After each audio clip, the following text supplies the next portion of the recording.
In international news coming in, Hezbollah firing over 30 rockets at Israel. Remember, with the ongoing Israel-Hamas war, it's not just about Hamas on specifically the southern central side, but also northern Israel is where Hezbollah has been shooting rockets and drones. These are suicidal drones, we are told.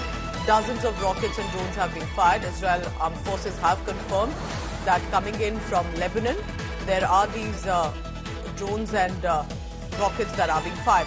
I want to immediately bring in Ashraf Wani for the latest on that. And to the viewer, I must inform that Ashraf has reported from this border and therefore he fully understands what the ground situation has been. Ashraf, good morning. What do you hear now? Do we see this as an escalation after what we saw happened in Iran? Or what are you picking up? Because this absolutely looks scary. This is the northern belt of Israel. Good morning, Pooja. Absolutely, this is now the war which is escalating on the other different borders of the Israel. On one side, Hamas is attacking the Israel, and Iran has already tension at its high after the assassination of the Hamas leader Ismail Haniyeh.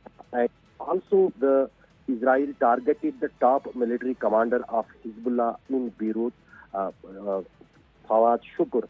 In his response, this attack is being seen by the international observers. That is why now the America has accelerated movement of its warheads towards the Middle East. That means the tension is escalating.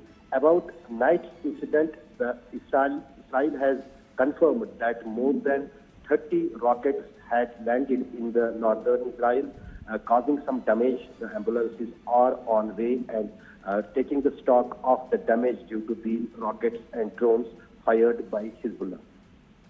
All right, Ashraf, please keep tracking the latest on that. Remember that Hezbollah has been firing earlier as well, but is this an escalation? Could other countries, like for example Iran specifically, jump in directly on this and more? Ashraf, thank you very much for that.